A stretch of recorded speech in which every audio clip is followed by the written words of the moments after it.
Gamertag Radio presents E3 coverage. Hosts Danny Pena, Paris Lilly, and Peter Toledo are direct from the convention center floor.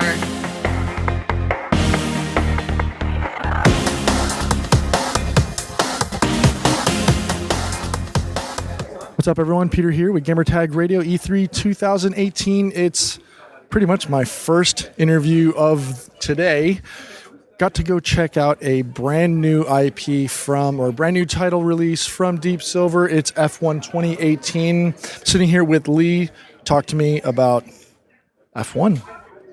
Yeah, so this is the 9th title we've released now since we did F1 2010. And this is, a continuation of our F1 series. All right, so what are the improvements and changes that players can expect for this newest release? So I think the biggest thing, and I'd say the headline feature when you consider that our tagline this year is make headlines, is that we've brought in a media element to the game. So it's not just about being the greatest on-track Formula One driver, it's also about how you manage the media as well. So the questions that you get asked and the way you answer them, all of those things impact very heavily on multiple areas of your career. All right, and that's actually one thing that I noticed. I actually got accolades from the Red Bull Racing team saying, you're playing along with the corporate line. Yeah, you did. In the questions you were asked, one of your answers was well received by the team. So that was very positive in that respect. You motivated a department, and that's what it's all about. So we wanted to sort of judge how the player plays the game in sort of a few respects. So, do you show sportsmanship or do you show showmanship? Answers in some ways will motivate some departments or will draw attention from other teams. So it's not just about being the best on track; it's about the persona that you have as a person as well. Right. So, in that instance, the management saw, they saw the right answer, the correct answer. How does that benefit the player later on? Does it affect contracts or negotiations? Yeah, so in that respect, with that particular answer, Red Bull saw your reputation increase. So when you come to the contract window, of which they will open multiple times throughout the season, you would be in a stronger position to get a better contract with Red Bull. So in that contract, you may be able to negotiate better R&D, a better pit crew. You might be able to negotiate, more simultaneous development for the vehicle, so you get better parts quicker.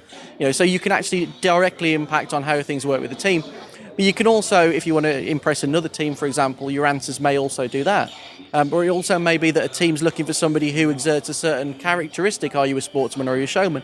So again, Red Bull may want somebody who's very much a sportsman. And in your answer, you answered in a very positive corporate way. So it's all about not only motivating each of the departments, but also looking at the big picture of not just improving your worth to move teams, but also being in a stronger position to barter for a better contract with your existing team.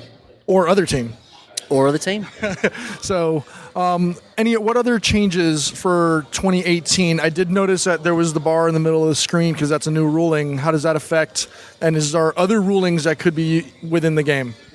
Yeah, so the sport this year, they've added in 2 new tyre compounds. So we've got the new compounds in the game. We've got the really soft compound now, the hyper soft. There's also a really hard compound as well, which we've added into the game. So again, as always, we're keeping up with what the sport's doing. There was obviously the big visible change and the safety change in the sport of the halo. So we include the halo on the cars. But for the cockpit view, we give the player the option to remove the centre column, because obviously the eye works very differently looking at a screen than it does looking at a halo in 3D space in front of you. So that's something we've allowed the player to do as well.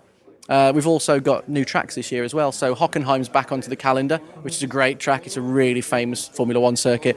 And Paul Ricard's new this year, so that's a new circuit that we've modelled for the game.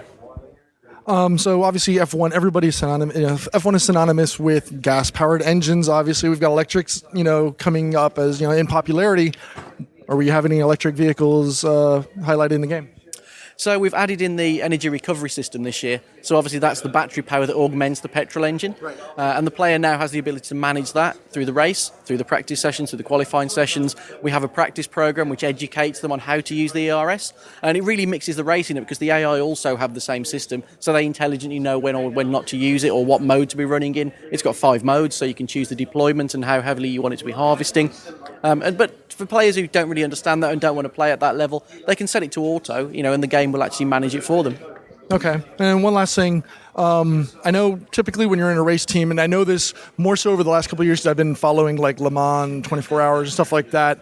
Obviously, they're usually, you have a driver deployed with a team, and, obviously, aside from your teammate, you have some people you may or may not get along with on the track. Do we have those features here in F1 2018? Yeah, so we wanted to give the driver the freedom to challenge anybody they want to race against in the sport. So previously you were given a rival. In F1 2018, you can go out and pick who you want to be your rival. So originally your teammate is obviously your initial rival. Your second rival will be whoever you choose. And because obviously you're looking at building your character and your persona in the game and your value in the game, if you pick somebody who's a real challenge to beat and you beat them, your credibility will go up massively. But if you choose somebody who's not so good and you beat them, that obviously won't gain you quite as much. So it's all about actually not damaging your reputation and getting the best out of who you challenge. Awesome. All right, so when can racers expect F1 2018 to hit the market? F1 2018 is out on August the 24th on PlayStation 4, Xbox and PC. All right, one quick question. Who's your favorite racer right now? I've always been a Lewis fan. He's just brilliant, isn't he? But there's quite a few drivers out there that I do enjoy watching. Lewis in particular, Fernando Alonso, obviously. I was just about to say, I was telling your compatriot here, actually got to meet him this past January. I was doing the 24 Hours in Daytona. I got to meet him, Bruno Senna, who's also on the team as well. I think it's Lineker or something, who's on the same team with Bruno Senna. So I'm like a newer fan to the F1, and 24 Hours. So it's really good stuff. But was that what brought you into F1? Was it the fact that Fernando had branched out? Did that make you more aware of what was going on in F1? Well, aside from and it's funny because you have him, who else? There's a couple of other racers who have changed.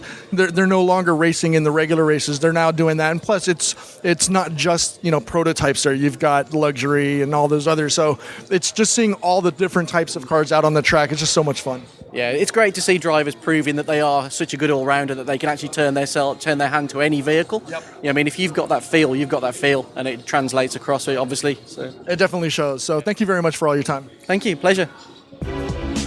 Send us your feedback or questions. Give us a call at 786-273-7GTR. Email us at fanmail@gamertagradio.com or leave a message on speakpipe.com/gamertagradio.